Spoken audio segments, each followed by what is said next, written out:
नमस्कार, हमारे चैनल में आपका स्वागत है। आज हम झारखंड बोर्ड क्लास 6 ज्योग्राफी का चैप्टर 4 का प्रश्न उत्तर करेंगे, मानचित्र।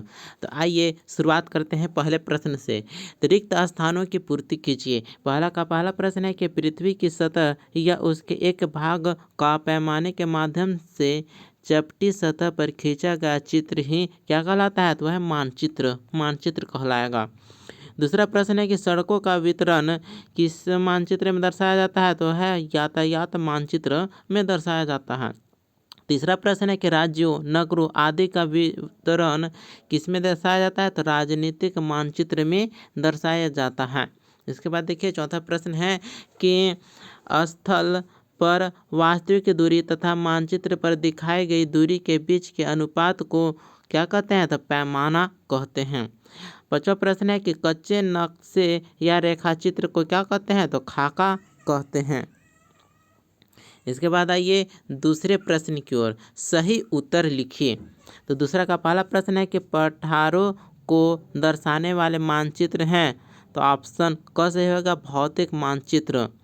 दूसरा प्रश्न है कि दिक् सूचक का उपयोग किया जाता है तो किसमें? तो मुख्य दिशा का पता लगाने के लिए ऑप्शन ख सही होगा। तीसरा प्रश्न है कि पैमाना आवश्यक है मानचित्र के लिए, ऑप्शन क सही होगा। चौथा प्रश्न है कि मानचित्र पर नीला रंग से दर्शाया जाता है किसे? महासागर को, ऑप्शन क सही होगा। इसके बाद देखिए तीसरे प्रश्न की ओर, प्रश्न करता है कि निम्नलिखित प्रश्नों के उत्तर एक वाक्य में दीजिए। तीसरा का पहला प्रश्न है कि मानचित्र में पैमाने से आप क्या समझते हैं? तो उत्तर होगा कि मानचित्र में पैमाना वास्तविक दूरी और मानचित्र पर दर्शाई गई दूरी के अनुपात को दर्शाता है। दूसरा प्रश्न है कि मानचित्र के 4 तत्व कौन कौन से हैं? तो उत्तर होगा कि मानचित्र के 4 तत्व हैं शीर्षक, पैमाना, दिक्सूचक यानी और संकेतक प्रतीक। तीसरा प्रश्न है कि प्रधान दिग्बिंदु कौन कौन से हैं? तो उत्तर होगा कि प्रधान दिग्बिंदु 4 होते हैं। तो है उत्तर नॉर्थ, दक्षिण साउथ, पूर्व ईस्ट तथा पश्चिम वेस्ट। इसके बाद आइए लघु उत्तरीय प्रश्न की ओर आते हैं।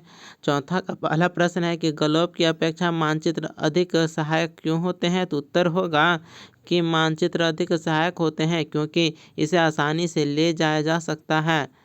यह विस्तृत जानकारी प्रदान करते हैं और किसी भी छोटे या बड़े क्षेत्र को स्पष्ट रूप से दिखाने में सक्षम होते हैं। देखिए चौथा का दूसरा प्रश्न है कि मानचित्र एवं खाका के बीच अंतर स्पष्ट कीजिए। तो उत्तर होगा, एक तरफ है मानचित्र के बारे में और दूसरा तरफ है खाका के बारे में उत्तर दिया गया है। तो देखिए कि मानचित्र, इसका परिभाषा है कि पृथ्वी के किसी भाग का पैमाने के अनुसार चित्रण मानचित्र कहलाएगा, जबकि खाका का परिभाषा होगा कि याददाश्त और स्थानीय अवलोकन पर आधारित रेखाचित्र खाका कहलाएगा। मानचित्र का सटीकता है कि अधिक सटीक और वैज्ञानिक होता है, जबकि खाका का सटीकता कम सटीक होता है। मानचित्र का उपयोग बड़े क्षेत्रों के लिए प्रयुक्त होता है, जबकि खाका का उपयोग छोटे क्षेत्रों को दर्शाने के लिए प्रयुक्त होता है। अब हम पांचवें प्रश्न की ओर आते हैं, अंतर बताएं। पांचवा का पहला प्रश्न है कि भौतिक मानचित्र और राजनीतिक मानचित्र में अंतर बताना है। तो एक तरफ से भौतिक मानचित्र और दूसरी तरफ है सो राजनीतिक मानचित्र हमने लिख रखा है। तो देखिए सबसे पहले भौतिक मानचित्र के बारे में हम जानेंगे कि उसका उद्देश्य है कि भौगोलिक विशेषताओं को दिखाता है, जबकि राजनीतिक मानचित्र देशों, राज्यों और नगरों की सीमाएं दिखाता है। भौतिक मानचित्र का प्रतीक है पहाड़, नदियाँ, पठार, समुद्र आदि दर्शाए जाते हैं, जबकि राजनीतिक मानचित्र का प्रतीक है सीमाएं, नगर, सड़कें आदि दर्शाई जाती हैं। भौतिक मानचित्र का रंग है कि भौगोलिक विशेषताओं के लिए प्राकृतिक रंगों का उपयोग, जबकि राजनीतिक मानचित्र का रंग है सीमाओं को अलग अलग रंगों से दर्शाया जाता है। पांचवा का दूसरा प्रश्न है कि छोटे पैमाने वाला मानचित्र और बड़े पैमाने वाला मानचित्र में अंतर स्पष्ट करना है। तो एक तरफ है छोटे पैमाने वाला मानचित्र और दूसरी तरफ है बड़े पैमाने वाला मानचित्र, इसके बीच अंतर स्पष्ट किया गया है। तो देखिए छोटे पैमाने वाला मानचित्र का विस्तार बड़े क्षेत्र को दर्शाता है, जबकि बड़े पैमाने वाला मानचित्र का विस्तार छोटे क्षेत्र को दर्शाता है। बड़े पैमाने वाला मानचित्र का विवरण है कम विवरण होता है, जबकि बड़े पैमाने का मानचित्र अधिक विवरण होता है। छोटे पैमाने वाला मानचित्र का उदाहरण विश्व मानचित्र, महाद्वीप मानचित्र है, जबकि बड़े पैमाने वाला मानचित्र का उदाहरण है नगर या गांव का मानचित्र। इसके बाद देखिए छठा प्रश्न है कारण बताएं। छठा का पहला प्रश्न है कि रेखा चित्र वह चित्र है जो याददाश्त और स्थानीय अवलोकन पर आधारित है। इसका कारण बताना है क्योंकि इसे किसी स्थान का विस्तृत अध्ययन किए बिना सरल रूप से बनाया जाता है, इसलिए यह अवलोकन और याददाश्त पर आधारित होता है। जबकि छठा का दूसरा प्रश्न है कि खाका एक छोटे क्षेत्र का बड़े पैमाने पर खींचा गया रेखाचित्र है। इसका कारण बताना है तो खाका स्थानीय क्षेत्र का विस्तृत चित्रण करता है और इसमें बड़े पैमाने का उपयोग किया जाता है, जिससे छोटे क्षेत्र के सभी प्रमुख विवरण स्पष्ट रूप से दिखाए जा सकते हैं। देखिए अब 7वां प्रश्न है कि दीर्घ उत्तरीय प्रश्न। 7वां का पहला प्रश्न है कि विभिन्न प्रकार के मानचित्रों का वर्गीकरण करने के वर्णन कीजिए। ठीक है, तो इसे दीर्घ उत्तरीय प्रश्न है तो लंबा आंसर होगा। तो 7वां का उत्तर देखिए मानचित्रों को 3 मुख्य भागों में वर्गीकृत किया जाता है। पहला है भौतिक मानचित्र यानी फिजिकल मैप्स, दूसरा है राजनीतिक मानचित्र यानी पॉलिटिकल मैप्स और तीसरा है विशेष उद्देश्य वाले मानचित्र यानी थीमेटिक मैप्स। तो देखिए पहला है भौतिक मानचित्र यानी फिजिकल मैप्स। यह मानचित्र पृथ्वी की प्राकृतिक विशेषताओं जैसे पहाड़, नदियाँ, झीलें, पठार और महासागरों को दर्शाते हैं।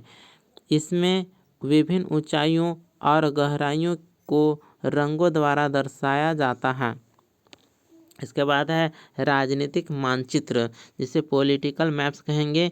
यह देशों, राज्यों, जिलों, नगरों और उनकी सीमाओं को दर्शाते हैं। इसमें सीमाओं को विभिन्न रंगों में दिखाया जाता है। तीसरा है कि विशेष उद्देश्य वाले मानचित्र यानी थीमेटिक मैप्स। ये मानचित्र किसी विशेष विषय जैसे जनसंख्या, कृषि, औद्योगिक क्षेत्र, जलवायु, वर्षा आदि को दर्शाने के लिए बनाए जाते हैं। उदाहरण जलवायु मानचित्र, फसल वितरण मानचित्र, जनसंख्या घनत्व मानचित्र। इसके बाद देखिए दूसरा प्रश्न है 7वां का दूसरा प्रश्न मानचित्र भाषा से आप क्या समझते हैं वर्णन करें। तो उत्तर होगा मानचित्र भाषा का अर्थ उन संकेतों, रंगों, प्रतीकों और रेखाओं से है जो मानचित्र को पढ़ने और समझने में सहायक होते हैं।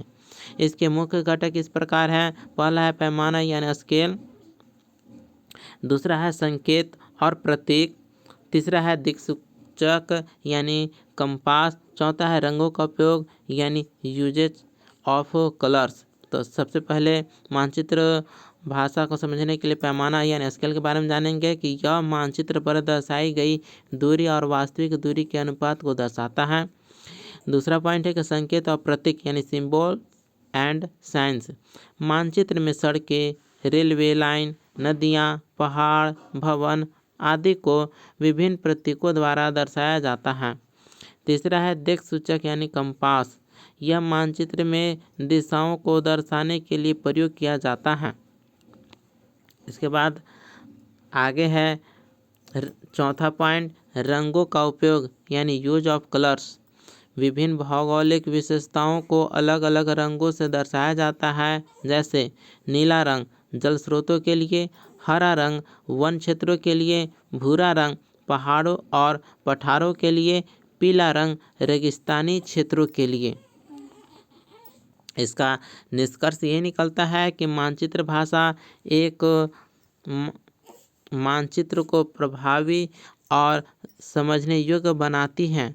यदि मानचित्र भाषा को सही तरीके से समझा जाए तो हम किसी भी स्थान की जानकारी आसानी से प्राप्त कर सकते हैं। इस प्रकार से यह चैप्टर यहीं पर कंप्लीट होता है। मिलते हैं अगले वीडियो में। धन्यवाद।